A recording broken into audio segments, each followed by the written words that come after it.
बर्फीले पहाड़ हो, तपता रेगिस्तान हो या फिर बियाबान जंगल, देश के शूरवीर जिस राह से निकलते हैं पराक्रम का परचम लहरा देते हैं।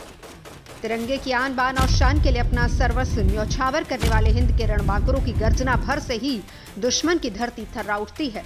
इनकी हुंकार भर से ही दुश्मन की नब्ज थम जाती है। ये मां भारती के वो सुपूत हैं जो अकेले ही दुश्मन की पलटन पर भारी पड़ जाते हैं।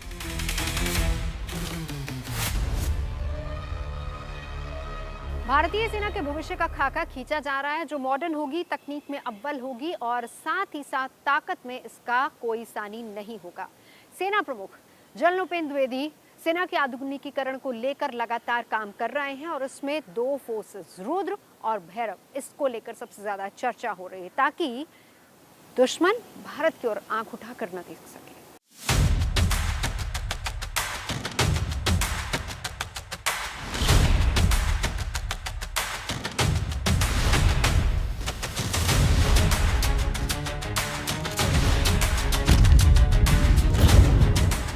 चीन और पाकिस्तान से बढ़ते सैन्य खतरे को देखते हुए भारत अपनी सैन्य तैयारियों को धार देने में जुटा है। ऑपरेशन सिंदूर के दौरान दोनों मोर्चों पर खतरा चिंता का विषय है। ऐसे में अब भारतीय सेना अपनी आक्रामक क्षमताओं को बढ़ाने और सीमाओं पर क्विक रिस्पांस देने के लिए नई रुद्र ऑल आर्म ब्रिगेड और भैरव फ्लाइट कमांडो बटालियन का गठन कर रही है।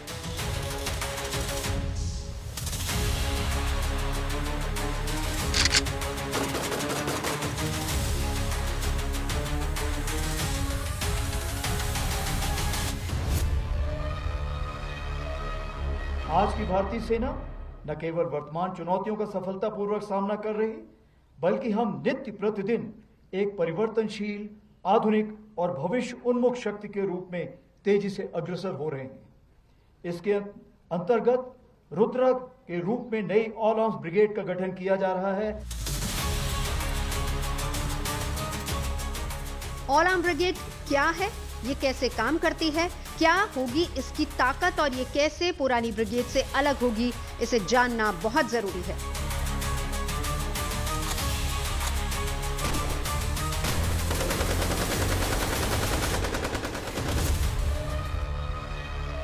अभी तक सेना की ब्रिगेड सिंगल आर्म होती थी, मतलब कि अगर इन्फेंट्री ब्रिगेड है तो जाहिर सी बात है कि उसमें केवल पैदल सैनिक होंगे और अगर टैंक ब्रिगेड है तो वो टैंकों से लैस होगी। अगर कहीं इन्फेंट्री को टैंक की जरूरत होती थी तो इसके लिए डिवीजन हेडक्वार्टर से मदद की जरूरत पड़ती थी, जिस वजह से बहुत सारा वक्त जाया होता था। लेकिन अब ऐसा नहीं होगा।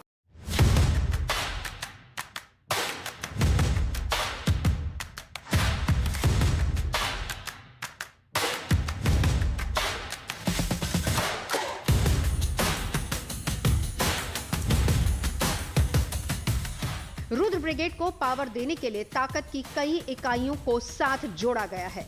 यानी रुद्र ब्रिगेड में एक ही कमांड में इन्फेंट्री होगी, यानी पैदल सैनिक जो जमीन पर मोर्चा संभालेंगे। मैकेनाइज्ड इन्फेंट्री को भी इसमें जोड़ा गया है, जिसमें बख्तरबंद गाड़ियों से लैस सैनिक होंगे। आर्म्ड यूनिट्स होंगी जिसमें टैंक और भारी हथियार होंगे।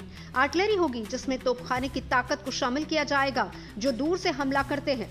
स्पेशल फोर्सेस होंगी जिसमें खास मिशन के लिए ट्रेनिंग पाए सैनिक होंगे।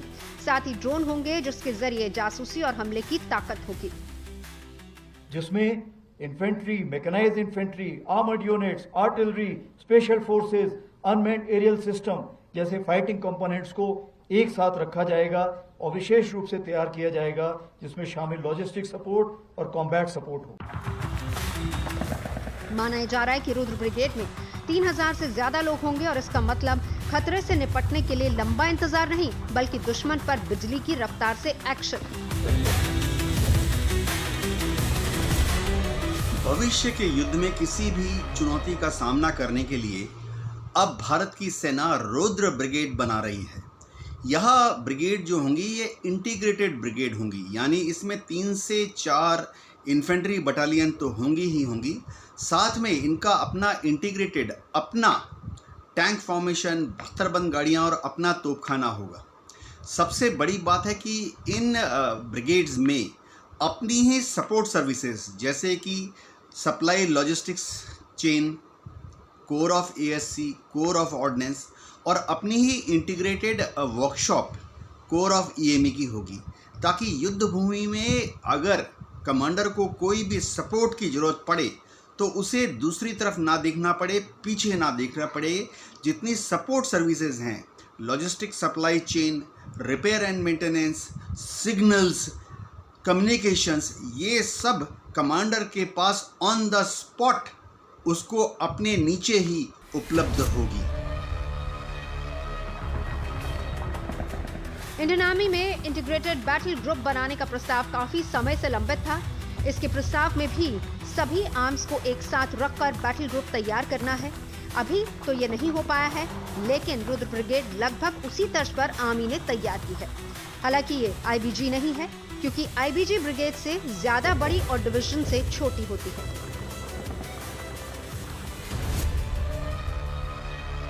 सेना को और धारदार बनाने के लिए आईबीजी का प्रस्ताव आया। अभी तक कोर के अंदर डिवीजन और डिवीजन के अंदर ब्रिगेड होती थी, लेकिन आईबीजी के तहत सीधा कोर और ब्रिगेड आमने सामने होंगे, यानी कि फैसला लेने में और ज्यादा तत्परता। बीच की लेयर को हटाकर ऐसा इसलिए किया गया ताकि युद्ध जैसी स्थिति में तुरंत और सही फैसला लिया जा सके। कन्वेंशनल आर्मी में जो ब्रिगेड कमांडर होता है उसके नीचे या तो 3-4 आर्टिलरी रेजिमेंट्स होती हैं, या टैंक ब्रिगेड कमांडर होता है उसके नीचे 3 आर्मर्ड रेजिमेंट्स होती हैं, या जैसे इन्फेंट्री का ब्रिगेड कमांडर है उसके नीचे 3 इन्फेंट्री बटालियंस होती हैं। युद्ध के दौरान ये सब आपस में मिलजुल कर डिविजनल कमांडर के नेतृत्व में युद्ध करते हैं।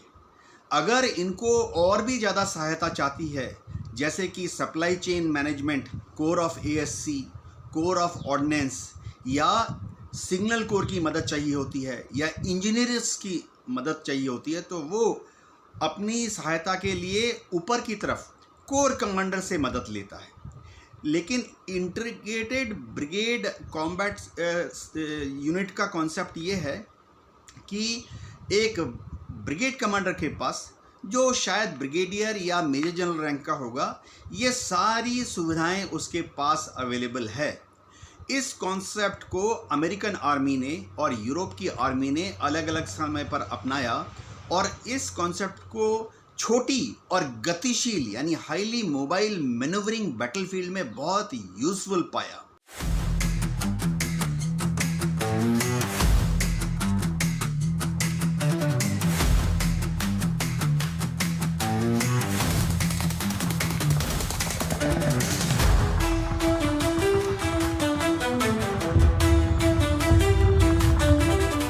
सेना की ताकत बढ़ाने के लिए भैरव लाइट कमांडो बटालियन का गठन किया गया है। ये सेना की नई खतरनाक यूनिट है जो स्पेशल फोर्स की अत्याधुनिक और घातक यूनिट की तरह काम करेगी।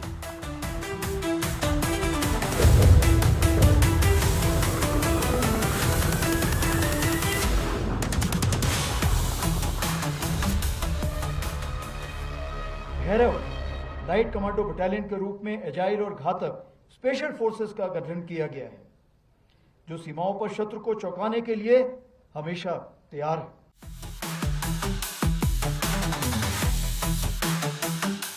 एक भैरव बटालियन के अंदर 800 सैनिक हो सकते हैं। भैरव लाइट कमांडो बटालियन का मेन फोकस सीमा पर अचानक हमला और दुश्मन को बैकफुट पर ढकेलना है। भैरव लाइट कमांडो बटालियन हल्के हथियार से लैस है जो पहाड़ों और जंगलों में आसानी से चल सके। इन्हें MP5 सब मशीन गन और स्वदेशी ड्रोन बम से लैस किया गया है। सीक्रेट ऑपरेशन के लिए ये हर वक्त तैयार रहते हैं। इन्हें रात में या फिर कोहरे में दुश्मन पर अचानक हमला करने की ट्रेनिंग दी गई है। ये बटालियन दुश्मन की सप्लाई लाइन तोड़ सकती है, उनके ठिकानों को तबाह कर सकती है। ये यूनिट्स LAC या LOC पर भारत को बढ़त दिलाएंगी।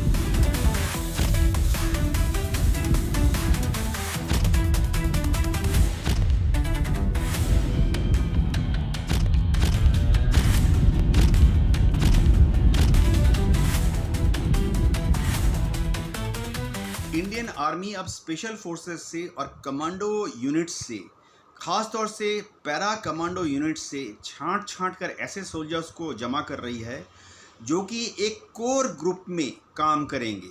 इनका नाम दिया गया है भैरव कमांडो फोर्स। ये एक छोटी सी लेकिन हाईली मोबाइल और बहुत ही इफेक्टिव कमांडो यूनिट होगी। इसके जो कमांडो होंगे वो पहाड़ में, रेगिस्तान में, हवा से, पानी से, जंगल से, कहीं से भी ऑपरेट कर पाएंगे। इनके पास अपनी इंटीग्रेटेड फायर होगी, यानी इनके पास अपनी मोटर होंगी, हैवी मशीन गन होंगी, स्पेशल स्टन ग्रेनेड्स होंगे, ताकि युद्ध भूमि में इन्हें फायर सपोर्ट के लिए और किसी के ऊपर निर्भर ना होना पड़े।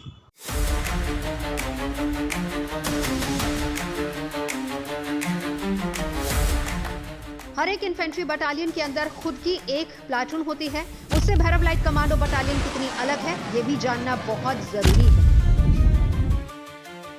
भारतीय थल सेना की इन्फेंट्री बटालियन की अगर कंपोजिशन यानी कि संगठन की बात की जाए तो इनमें आमतौर पर 4 राइफल कंपनियां होती हैं, अल्फा, ब्रावो, चार्ली और डेल्टा।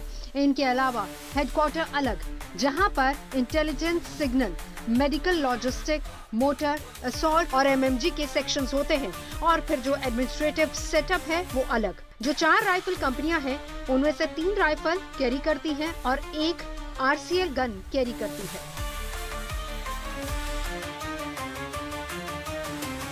अब ऐसे में सवाल ये उठता है कि जब ये सारी कंपनी कुछ इस तरह से कंपोज होती हैं तो घातक यूनिट की प्लेसमेंट क्या होती है? तो आपको बता दें कि घातक की कोई अलग से प्लेसमेंट नहीं होती। ये अल्फा, ब्रावो, चार्ली और डेल्टा कंपनी में से कुछ लोग होते हैं।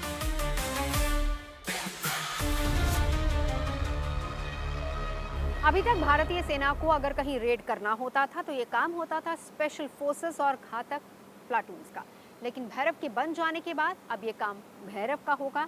वहीं स्पेशल फोर्सेस ज़्यादा स्ट्रेटेजिकली काम कर पाएंगी और काम और ज़्यादा आसान हो जाएगा। सेना पुराने तरीकों से हटकर टेक्नोलॉजी और स्पेशल फोर्स पर भरोसा कर रही है। भैरव जैसे कमांडो भविष्य की गुप्त जंगों के लिए ट्रेनिंग पा रहे हैं, जो एलएसी और एलओसी पर चीन और पाकिस्तान के साथ तनाव के बीच भारत को मजबूती दिलाएंगे।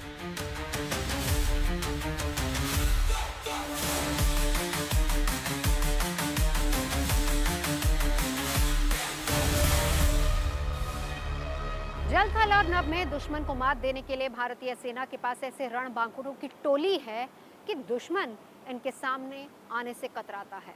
ये मौत को भी मात दे सकते हैं, यानी हमारे पास ऐसे ऐसे रणबांकुरे हैं जो कि भारतीय सरहद की हिफाजत करने में कभी भी पीछे नहीं है।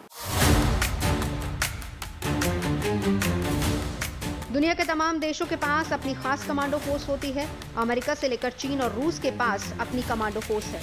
वहीं भारत के पास भी ऐसे परमवीरों की टोली है जिनका सामना करना किसी के बस की बात नहीं है।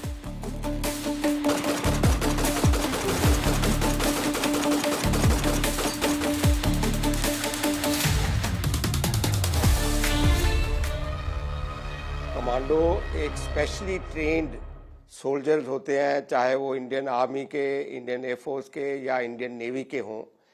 इनको हाई वैल्यू टारगेट्स के लिए स्पेशली ट्रेन किया जाता है। गुरीला वारफेयर, जंगल वारफेयर और हाई अल्टीट्यूड, हर तरह की टेरेन के अंदर इनको इस तरह की ट्रेनिंग दी जाती है कि ये मेंटली और फिजिकली बहुत टफ हो जाते हैं। आपको याद होगा कि 2016 को उड़ी अटैक के बाद भारत ने एक सर्जिकल स्ट्राइक की थी। वो सर्जिकल स्ट्राइक 4 घंटे के अंदर भारत के स्पेशल फोर्सेस के कमांडो वो पाकिस्तान के 3 किलोमीटर तक अंदर गए। वहां पर उन्होंने 7 टेररिस्ट कैंप जो है उनको उड़ाया और तकरीबन 38-40 जो टेररिस्ट हैं उनको भी नेस्तनाबूद किया। भारत के पास एक से बढ़कर एक स्पेशल फोर्सेस हैं जो रणभूमि में शौर्य का इतिहास लिखने के लिए तैयार रहती हैं।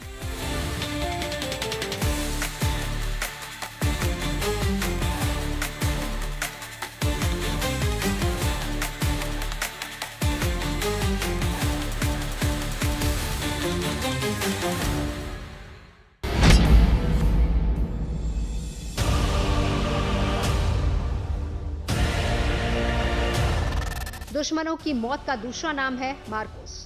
जिनका नाम सुनते ही दुश्मनों की रूह कांप उठती है।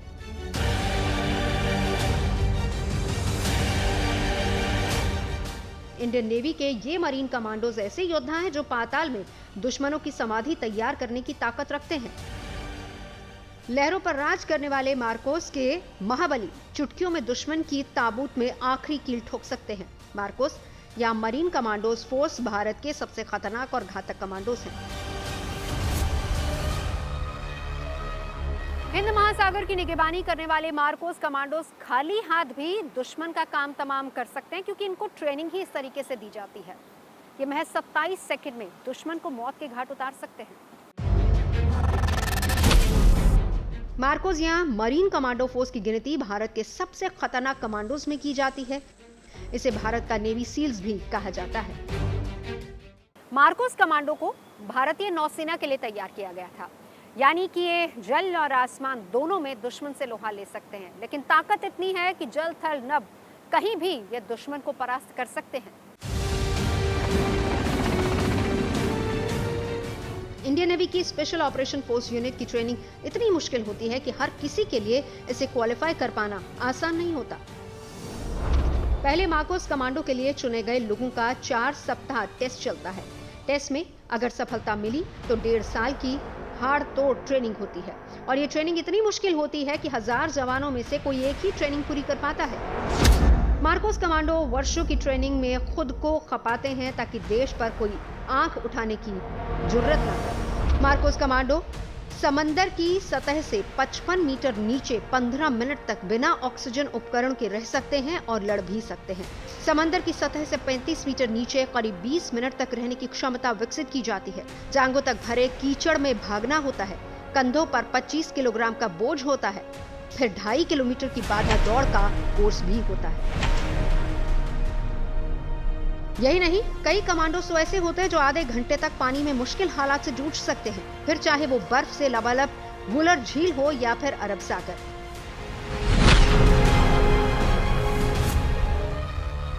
मार्कोस यानी मैरीन कमांडो फोर्स, ये भी इंडियन नेवी के कमांडोज हैं। इनको भी स्पेशल ट्रेनिंग दे के उनको तैयार किया जाता है, और ये समुंदर के अंदर या कहीं भी ऐसी जगह पर किसी भी ऑपरेशन को अंजाम करने की हालत में होते हैं। ऐसा नहीं है कि सिर्फ ये समुंदर के अंदर या पानी के अंदर ये काम कर सकते हैं अपना, ये हर जगह काम कर सकते हैं। इनको स्पेशल वेपन सिस्टम दिए जाते हैं। इनके लिए खास ट्रेनिंग के वेपन होते हैं, जिसके ऊपर मेंटल और फिजिकल टफनेस के ऊपर इतना जोर दिया जाता है कि हर कमांडो एक इतनी बड़ी ताकत बन जाता है कि वो दुश्मन के किसी भी इरादे को नेस्तानाबूद कर सकता है। मार्कोस कमांडो को सेना में मौजूद हर तरह के हथियार चलाने की ट्रेनिंग दी जाती है। खुखरी से लेकर सबमशीन गन तक चलाने में इन्हें महारत हासिल होती है। मार्कोस कमांडोज को 11 किलोमीटर की ऊंचाई से कूदने की प्रैक्टिस कराई जाती है। 8 किलोमीटर की ऊंचाई से कूदने के 8 सेकंड के भीतर पैराशूट खोलना होता है। ये ट्रेनिंग 40 डिग्री के तापमान पर दी जाती है। मार्कोस कमांडो का कॉम्बिनेशन बेजोड़ है।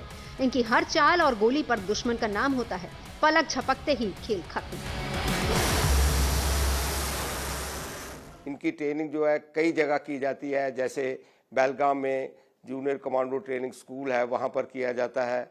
इसी तरह से राजस्थान में सोनमर्ग में, जहाँ पर हाई आल्टीट्यूड का है, वहाँ पर किया जाता है। और जंगल वारफेयर में अंदर हर तरह की ट्रेनिंग जो है इनको दी जाती है।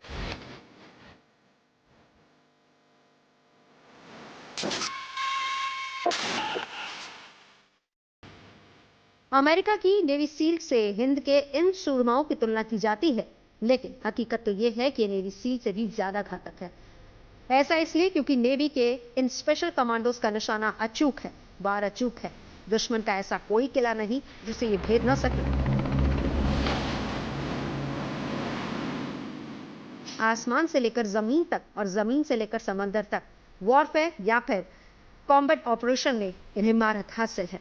फिलहाल मार्कोस फोर्स में 1200 कमांडोज हैं जो हर वक्त अलर्ट मोड पर रहते हैं।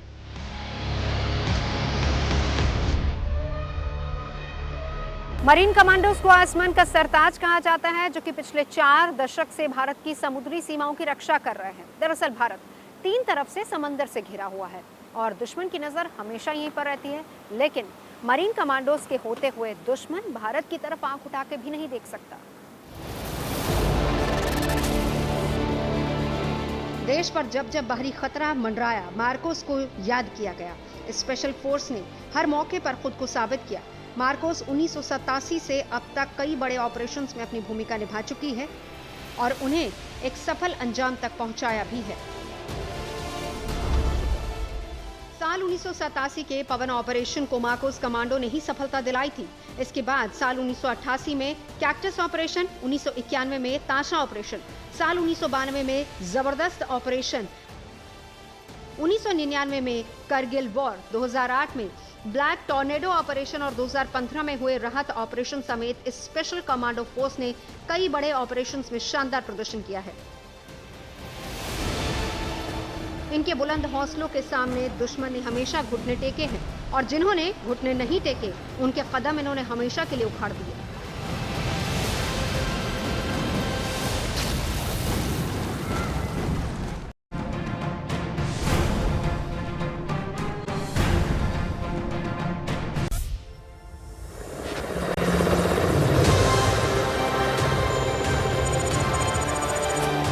नेवी की तरह ही भारतीय वायुसेना की स्पेशल घातक फोर्स है गरुड़,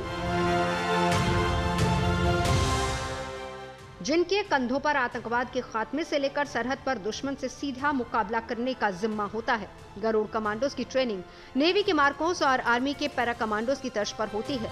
वायुसेना के गरुड़ कमांडोज वॉलंटियर नहीं होते, बल्कि उन्हें सीधे स्पेशल फोर्स की ट्रेनिंग के लिए ही भर्ती किया जाता है। एक बार गरुड़ कमांडो फोर्स को ज्वाइन करने के बाद ये कमांडोज अपने पूरे करियर में इस यूनिट के साथ ही रहते हैं। गरुड़ कमांडो बनना आसान नहीं होता। लगभग 2.5 साल की कड़ी ट्रेनिंग के बाद गरुड़ कमांडोज तैयार होते हैं। ट्रेनिंग के दौरान इन्हें उफनती नदियों और आग से गुजरना पड़ता है। बिना किसी सहारे पहाड़ पर चढ़ना पड़ता है। भारी बोझ के साथ कई किलोमीटर की दौड़ लगानी पड़ती है और घने जंगल में रात गुजारनी होती है। गरुड़ कमांडोज बिना कुछ खाए पिए हफ्तों तक संघर्ष कर सकते हैं। गरुड़ कमांडोज के सभी रंग रूटों के लिए बेसिक प्रशिक्षण कार्यक्रम 52 सप्ताह तक चलता है। इन्हें एयरबॉर्न ऑपरेशंस, एयरफील्ड सीजर्स और काउंटर टेररिज्म का जिम्मा उठाने के लिए ट्रेन किया जाता है। गरुड़ कमांडोज की training special frontier force, Indian army और नेशनल सिक्योरिटी गार्ड्स के साथ होती है। गरुड़ कमांडोज की शुरुआत के 3 महीने बेहद मुश्किल होते हैं। शुरुआत के 3 महीने के बाद रंग रूटों में जो सर्वश्रेष्ठ होता है वही ट्रेनिंग के अगले चरण में प्रवेश करता है। साल 2001 में जम्मू कश्मीर में एयरबेस पर आतंकी हमले के बाद वायुसेना को एक विशेष फोर्स की जरूरत पड़ी। इसके बाद साल 2004 में एयरफोर्स ने अपने एयरबेस की सुरक्षा के लिए गरुड़ कमांडो फोर्स की स्थापना की। पठानकोट एयरबेस पर आतंकी हमले के वक्त भी आतंकियों से पहला मुकाबला गरुड़ कमांडोज ने ही किया था। मौजूदा दौर में भी कश्मीर घाटी में गरुड़ कमांडोज आतंकियों से कई मोर्चों पर मुकाबला कर रहे हैं।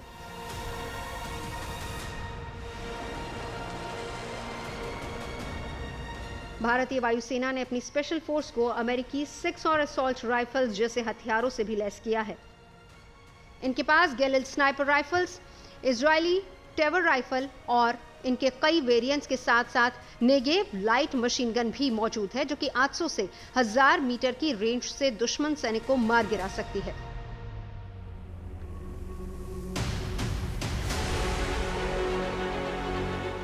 भारतीय सेना की पैराशूट रेजिमेंट की एक स्पेशल यूनिट है पैरा कमांडोज। इंडियन आर्मी का ये वो खास फौजी दस्ता है जो किसी भी नामुमकिन मिशन को आसानी से कर सकता है। जल, थल और आकाश में अपने मिशन को अंजाम तक पहुंचाने की ताकत होती है इसमें। 28 से 29 सितंबर 2016 की रात पाकिस्तान पर सर्जिकल स्ट्राइक हुआ था और इस सर्जिकल स्ट्राइक में कई आतंकवादी मारे गए थे। इसे भी पैरा एसएफ कमांडोज ने डोगरा रेजिमेंट की घातक टुकड़ी के साथ मिलकर अंजाम तक पहुंचाया था। जब पाकिस्तान में घुसकर पीओके में घुसकर आतंकवादियों के ठिकानों को नष्ट किया, तो उसके लिए स्पेशल फोर्सेस से पैरा कमांडोज का इस्तेमाल किया गया।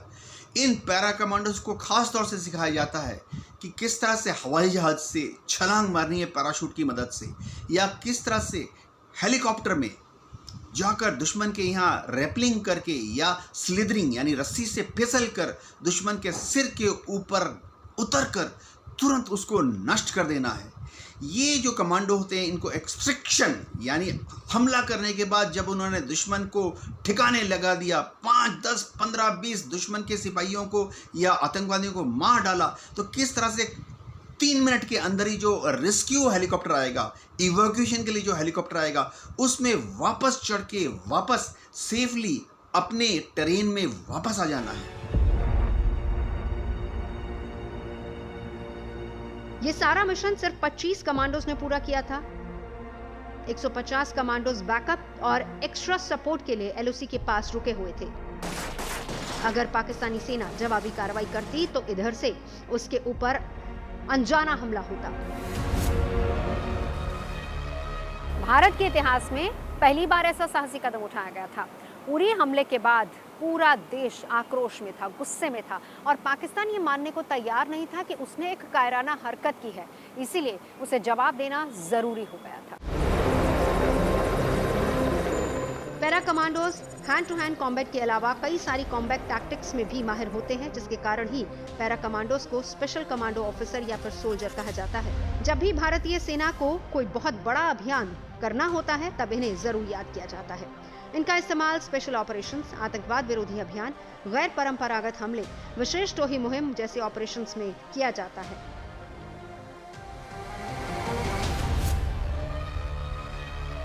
भारतीय सेना में पैरा एसएफ कमांडोज की भर्ती सीधे तौर पर नहीं होती। अगर किसी को पैरा एसएफ कमांडोज में भर्ती होना है तो उसके लिए सबसे पहले उन्हें भारतीय सेना का हिस्सा बनना पड़ेगा, और उसके बाद पैराट्रूपर्स के लिए अप्लाई करना होगा, जिसके लिए उन्हें अपने कमांडिंग ऑफिसर की रिकमेंडेशन की जरूरत होती है।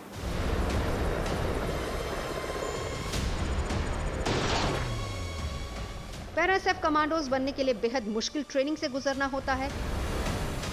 हर दिन कमांडोज के दिन की शुरुआत शरीर पर 60 से 65 किलो वजन और 20 किलोमीटर की दौड़ के साथ होती है। ट्रेनिंग के दौरान कई बार इन जवानों को 36 घंटे तक कुछ भी खाने पीने को नहीं दिया जाता, और वो इन 36 घंटों में 1 मिनट की नींद भी नहीं ले सकते।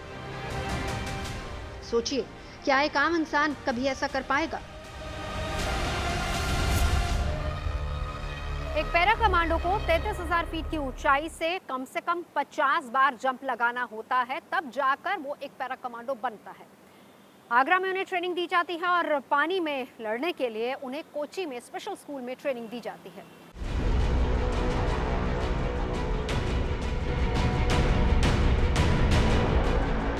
दिनों तक चलने वाले इस प्रोबेशन ट्रेनिंग को सब पूरा नहीं कर पाते। आप जानकर हैरान होंगे कि पैरा एसएफ कमांडोज की ट्रेनिंग को 80% जवान बीच में ही छोड़ देते हैं, जबकि आखिर में सिर्फ 2% जवान ही पैरा एसएफ कमांडोज के लिए सिलेक्ट होते हैं।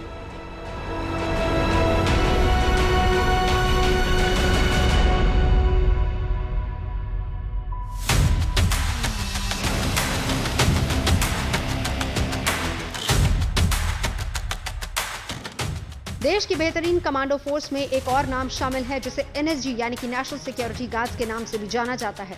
लोग इन्हें ब्लैक कैट के नाम से भी पुकारते हैं। इसके एक एक कमांडो दर्जनों दुश्मनों पर भारी होते हैं। जब इन कमांडोज की बात होती है तो जहन में बस एक ही तस्वीर उभरती है, सर से लेकर पांव तक काले कपड़े में लिपटे, हाथ में बंदूक और कंधे पर भारी भरकम बैग, लेकिन ताकत ऐसी कि कोई भी सामने आ जाए बच के नहीं जा सकता। एनएसजी का मूल मंत्र है सर्वत्र सर्वोत्तम सुरक्षा। शुरुआत में इसका इस्तेमाल सबसे ज्यादा पंजाब में हुआ।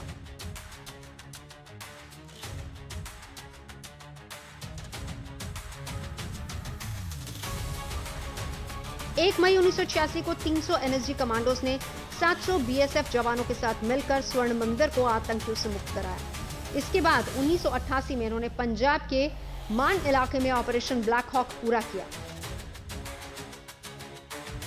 साल 1988 में एक बार फिर से आतंकियों ने देश की सुरक्षा में सेंध लगाने की कोशिश की, स्वर्ण मंदिर को घेरा और फिर 12 मई 1988 में 1000 एनएसजी कमांडोज ने ऑपरेशन ब्लैक थंडर 2 शुरू किया। 15 से 18 मई तक चले असॉल्ट ऑपरेशन में 40 आतंकी मारे गए और 200 ने सरेंडर कर दिया। 1990 में कोलकाता में थाईलैंड के विमान में बर्मा के स्टूडेंट्स को हॉस्टेज सिचुएशन से बचाया।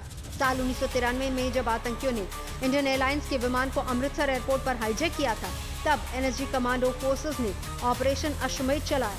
साल 2002 में गुजरात के अक्षरधाम मंदिर में आतंकियों को मौत के घाट उतारा गया।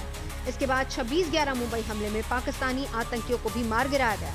2016 में जब आतंकियों ने पठानकोट पर हमला किया, तब एनएसजी ने एक्शन लिया। हर ऑपरेशन में एनएसजी ने तिरंगे की आन बान और शान को बनाए रखा। ये सब कुछ कमांडोज की कड़ी ट्रेनिंग और देश के प्रति मर मिटने के जुनून की बदौलत हुआ।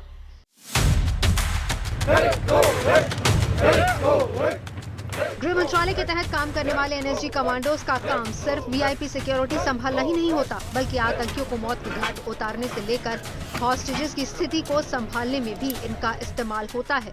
अभी देश में करीब 10,000 से ज्यादा एनएसजी कमांडोज तैनात हैं। एनएसजी कमांडोज के लिए कोई सीधी भर्ती नहीं होती। इसकी ट्रेनिंग के लिए भारतीय सेना और अर्धसैनिक बलों के स्पेशल जवानों को चुना जाता है। एनएसजी के पास 5 तरह की टीमें हैं। पहला है special action group, special ranger group, special composite group, electronic support group, national bomb data centre. ये टीमें अलग अलग कामों के लिए बनाई गई हैं। नेशनल सिक्योरिटी गार्ड जो है वो भी एक स्पेशल फोर्स है मिनिस्ट्री ऑफ होम अफेयर्स के अंदर। इसका हेडक्वार्टर मानेसर में है, पर आपको पता है कि जैसे मुंबई में अटैक हुआ और कई जगह पर अक्षरधाम पर अटैक हुआ, इन सब को हैंडल करने के लिए टेररिस्ट अटैक्स या किसी तरह के हाईजैकिंग वाले इंसिडेंट्स या कुछ इस तरह के जो अटैक होते हैं, उनको हैंडल करने के लिए नेशनल सिक्योरिटी गार्ड के जवानों को स्पेशली तैयार किया जाता है। तो ये वो फोर्स है कि जो किसी भी टेररिस्ट अटैक को, किसी तरह की हाईजैकिंग को या किसी तरह की और ऐसी दुस्साहस जो दुश्मन कर सकता है, उसको हैंडल करने के लिए स्पेशली ट्रेन की गई है, तैयार की गई है और ये होम मिनिस्ट्री के अंदर काम करती है। एनएसजी कमांडोज को आतंकरोधी ऑपरेशन से लेकर एंटी हाईजैकिंग और बम डिफ्यूज करने जैसे मिशंस में महारत हासिल करने की वजह से हर वक्त अलर्ट मोड पर रखा जाता है।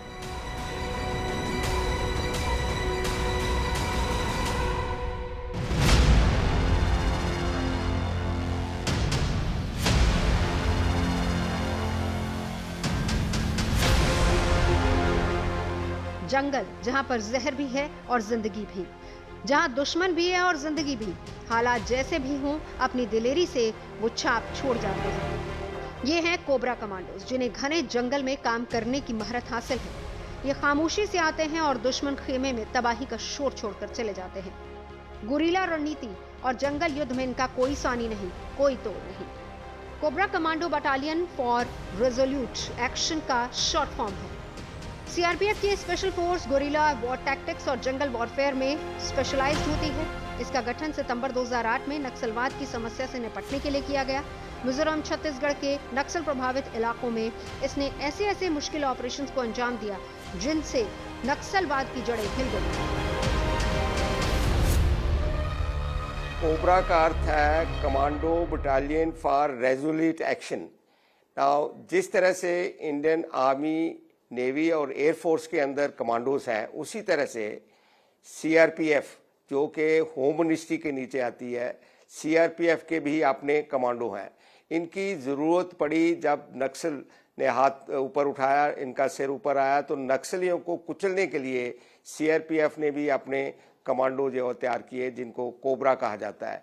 ये वाकई एक बहुत बड़ी डेडली फोर्स है और इन्होंने कमाल करके कई जगह पर दिखाया है। कोबरा कमांडोज की ट्रेनिंग बेलगाम और कोरापुट में मौजूद सीआरपीएफ एलीट जंगल वॉरफेयर इंस्टीट्यूशन में होती है।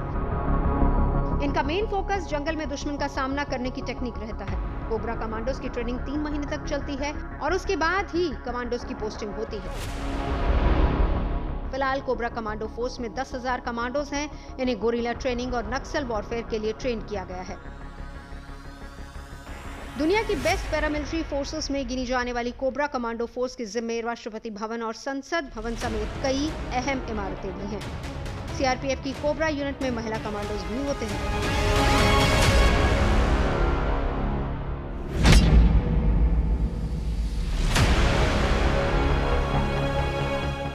घातक कमांडो फोर्स अपने नाम की तरह ही बेहद घातक है। इसे 1965 के भारत-पाकिस्तान युद्ध में बनाया गया था। घातक प्लाटून आमने सामने की लड़ाई के लिए जाने जाते हैं। सेना की हर यूनिट में घातक कमांडोज होते हैं जो हथियारों के साथ लड़ाई में तो माहिर होते ही हैं। ये बिना हथियारों की लड़ाई में भी दुश्मन को मौत की नींद सुला सकते हैं।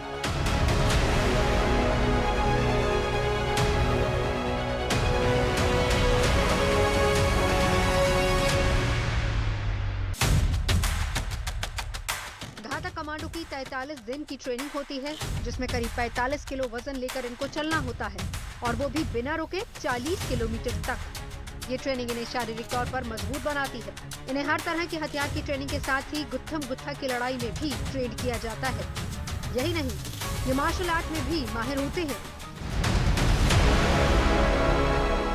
कमांडो स्कूल की ट्रेनिंग के बाद भी जब ये यूनिट में तैयार होते हैं तो वहां भी इनकी ट्रेनिंग होती है। हाई ऑल्टीट्यूड वाले इलाकों के लिए अलग तरह की ट्रेनिंग और रेगिस्तान के इलाकों के लिए अलग तरह की ट्रेनिंग होती है।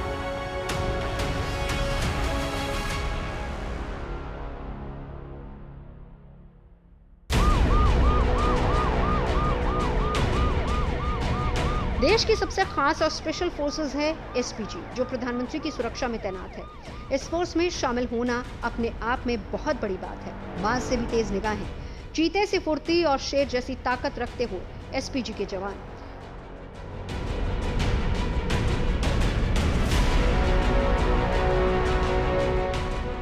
सूट बूट पहने एसपीजी के जवान अमूमन आंखों पर काला चश्मा लगाए रहते हैं। कान में एन्क्रिप्टेड कम्युनिकेशन एयरपीस से ये आपस में बातचीत करते हैं। इनके ड्रेस में छिपा होता है मॉडर्न वेपन, जिससे ये दुश्मन को सेकंड्स में मृत्यु लोक में पहुंचा सकते हैं। तत्कालीन प्रधानमंत्री इंदिरा गांधी की जब उनके ही सुरक्षा कर्मियों द्वारा हत्या की गई, तब केंद्र सरकार को एक समर्पित बल जुटाने की आवश्यकता महसूस हुई, जो देश के मौजूदा प्रधानमंत्री, पूर्व प्रधानमंत्री और उनके परिवार की सुरक्षा कर सके।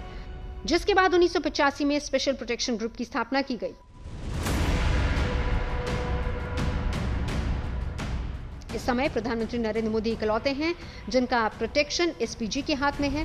ये अक्सर सूट बूट में दिखते हैं। सूट के अंदर कई तरह के हथियार छिपे होते हैं। हाथ में क्लोज कॉम्बैट के लिए असॉल्ट राइफल होती है और अगर कोई भी दुश्मन प्रधानमंत्री के पास आया तो सेकंड्स में उसका काम तमाम। अभी देश में एसपीजी के 3000 कमांडो सेवा में हैं।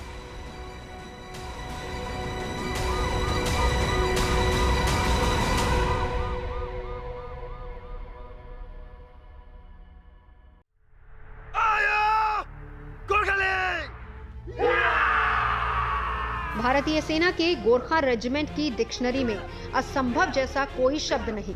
अदम्य साहस और बहादुरी से लबरेज गोरखा रेजिमेंट के जवान, जिनकी बहादुरी के किस्से 7 समंदर पार तक गूंजते हैं, इनका इतिहास ही रहा है मौत को मात देना।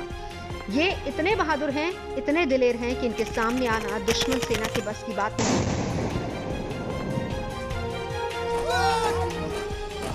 भारतीय सेना के पहले field marshal general Manek Shaw ने अपने एक बयान में कहा था, अगर कोई व्यक्ति कहता है कि उसे मौत से डर नहीं लगता तो वो झूठ बोल रहा है या फिर गोरखा है। जय महाकाली आओ गोरखाली के युद्ध घोष के साथ हर वक्त दुश्मन सेना से लोहा लेने के लिए तैयार रहने वाली गोरखा रेजिमेंट का इतिहास स्वर्णिम रहा है।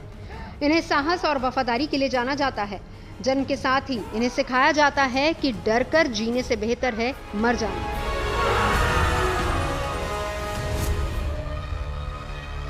गोरखा बटालियन को देश की सबसे खतरनाक बटालियन कहा जाता है क्योंकि ये दुश्मन पर रहम नहीं खाते। इनकी ट्रेनिंग ही इस तरह की होती है और सबसे बड़ी और खास बात यह है कि चीन की लाल सेना के लिए तो ये खौफ का दूसरा नाम है।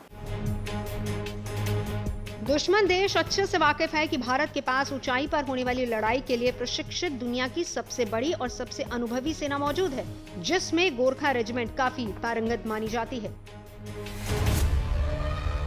गोरखा सोल्जर दुनिया का सबसे बहादुर और निडर और लड़ाई में कमाल करने वाले सोल्जर समझे जाते हैं। एक्चुअली जो गोरखा सोल्जर थे ये ब्रिटिश और नेपाल और इंडिया की, ब्रिटेन की और हम तीनों की एक संधि हुई थी।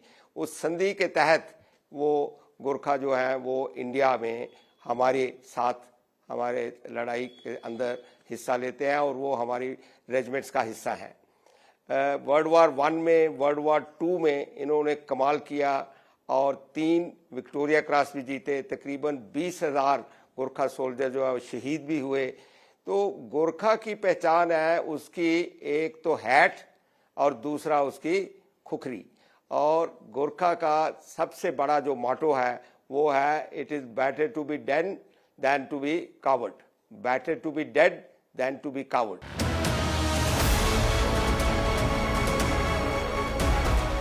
मौजूदा समय में गोरखा रेजिमेंट भारतीय जवानों की ऐसी बटालियन है जिसके पास हर तरह के मोर्चे पर जंग लड़ने की काबिलियत हासिल है। गोरखा रेजिमेंट आजादी से पहले कई औपनिवेशिक संघर्षों के साथ ही प्रथम और द्वितीय विश्व युद्ध समेत कई जंगों में हिस्सा ले चुकी है। अंग्रेजों के लिए गोरखा सैनिकों ने दोनों विश्व युद्धों में अपनी वीरता, अदम्य साहस और युद्ध कौशल का परिचय दिया था। साल 1962 का चीन युद्ध और साल 1965 और 71 में पाकिस्तान के खिलाफ युद्ध अभियानों में गोरखाओं ने जांबाजी के साथ भाग लिया। इनकी हुंकार भर से पहाड़ थर्रा उठते हैं। इनकी गर्जना सुनकर दुश्मन दुम दबाकर भाग खड़ा होता है। जंग के मैदान में गोरखा फौजियों का केवल एक ही लक्ष्य होता है, दुश्मन का सफाया। 1814 में देहरादून से 5 किलोमीटर दूर खलंगा किले पर अंग्रेजों ने 3500 सैनिकों के साथ हमला कर दिया। अंग्रेजों के पास आधुनिक हथियार थे उस समय के, जिसमें तोपें भी थी, गोला बारूद भी था। वहीं गोरखाओं के केवल 600 सैनिक थे और उनके पास थे उनके पारंपरिक हथियार। बावजूद इसके उन्होंने नाला पानी की पहाड़ी पर अंग्रेजों को 3 बार मात दी। जब अंग्रेज गोरखाओं को हराने में नाकाम रहे तो उन्होंने खलंगा के किले की पानी की सप्लाई रोक दी। पानी बंद होने की वजह से लोगों को परेशानी बढ़ने लगी। करीब 1.5 साल तक युद्ध चलता रहा। आखिरकार सुगौली की संधि हुई और युद्ध थमा। खलंगा फोर्ट जो है ये देहरादून से सहस्त्रधारा जाते हुए 5 किलोमीटर के ऊपर है और यह 1814-15 में एक जो युद्ध हुआ जिसके अंदर इस फोर्ट के अंदर थे कैप्टन थे बलभद्रा कुंवर वो और 60 उनके सोल्जर उनके साथ साथी और उधर 3500 की फोर्स और 11 पीसेस गन के वो लेके ब्रिटिश आर्मी आ रही थी एक मेजर जनरल की कमांड के नीचे। और उसके बावजूद उन्होंने इस तरह से उनको रोके रखा और इस तरह से जवाब दिया कि ब्रिटिश जो है वो हैरान रह गए कि इतने बहादुर भी लोग होते हैं। एक्चुअली ये पहली शायद विक्टोरियस आर्मी थी जिन्होंने अपने दुश्मन के लिए एक वहां पर वार मेमोरियल खड़ा किया। सुगौली की संधि के बाद नेपाली सेना के कमांडर बलभद्र कुंवर ने खुद अपनी इच्छा से नाला पानी छोड़ दिया और अपने सैनिकों के साथ वहां से चले गए। नेपाली सेना के जाते ही ईस्ट इंडिया कंपनी ने वहां 2 स्मारक बनाए। एक पर ब्रिटिश आर्मी के जनरल गिलेस्पी का नाम लिखा गया और दूसरे पर बलभद्र कुंवर का, जिन्हें अंग्रेजों ने वीर दुश्मन कहकर संबोधित किया।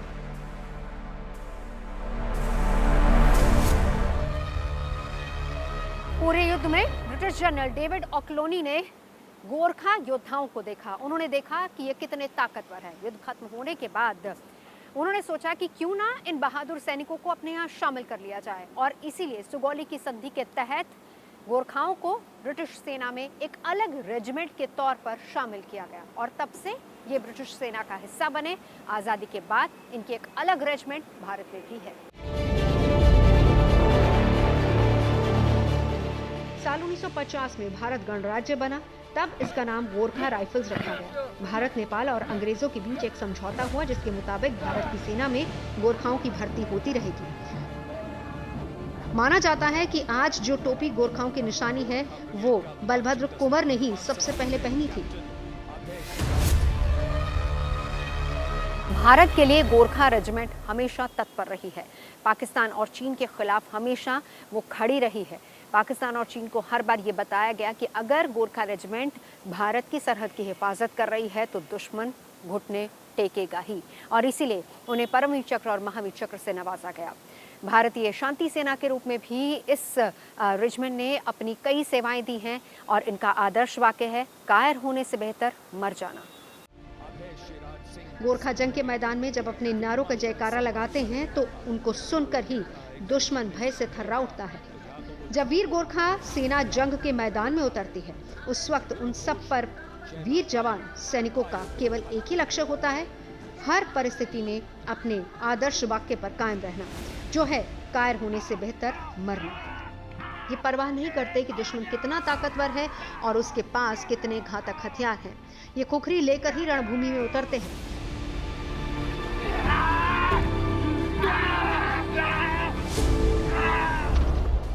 गोरखा सैनिकों की 42 हफ्ते की मुश्किल ट्रेनिंग होती है। इसमें ये सैनिक फिजिकली और मेंटली काफी मजबूत हो जाते हैं और वो ट्रेनिंग के बाद किसी भी हालात में देश की सेवा करने के लिए जाने जाते हैं। ट्रेनिंग में छोटे हथियारों से लेकर बड़े हथियारों तक चलाना सिखाया जाता है। गोरखाओं की पहचान उनके खास हथियार खुखरी से भी होती है। खुखरी एक तेज धार वाली कटार है जो सेना में गोरखा रेजिमेंट के सैनिकों को दी जाती है। यह हथियार उन्हें उस वक्त दिया जाता है जब उनकी ट्रेनिंग पूरी हो जाती है। हर गोरखा सोल्जर का हैट और खुखरी ये दोनों एक पहचान बन जाती हैं। चाहे खुखरी ये 2500 साल से सारे गोरखा इसको अपने हथियार के तौर पर इस्तेमाल करते रहे हैं, पर इसकी पहचान वेस्टर्न वर्ल्ड को तब मिली जब 1815 में सवाटू के पास एक जगह है मरौन फोर्ट, वहाँ पर अमर सिंह थापा ने इनके साथ लड़ाई हुई और जिसके अंदर बाद में बड़ी बहादुरी से अमर सिंह थापा ने इनको फेस किया। और उसके बाद जब अंग्रेज जीत गए तो तब उन्होंने पूरा एरिया कंट्रोल किया और तब जब पता लगा कि ये खुखरी एक ऐसा हथियार है जिसको लेके गोरखा सोल्जर जो है बहुत बहादुरी से लड़ता है, तो तब ये वेस्टर्न वर्ल्ड को इसके बारे में पता चला। खुखरी की एक बात और भी मैं बताना चाहूँगा कि एक मेजर जनरल आयन कार्डोजो, उन्होंने 1971 की लड़ाई में जब वो बहुत भयानक तरह से जख्मी हो गए उनकी टांग, तो कहा जाता है कि उन्होंने अपने गोरखा सोल्जर को बोला कि इतनी टांग काट दो, तो उसने जब नहीं काटी तो उन्होंने, ये मेजर थे तब, तो इन्होंने अपनी खुखरी यूज करके अपनी टांग को उतने हिस्से को काट दिया। और ये पहले डिसेबल्ड मेजर थे जिनको बाद में कर्नल बने और उन्होंने अपनी गोरखा बटालियन कमांड भी करी।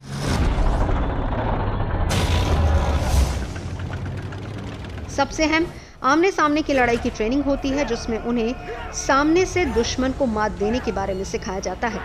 गोरखा रेजिमेंट की इन्हीं ताकत की बदौलत इनका सामना करने से दुश्मन कतराते हैं।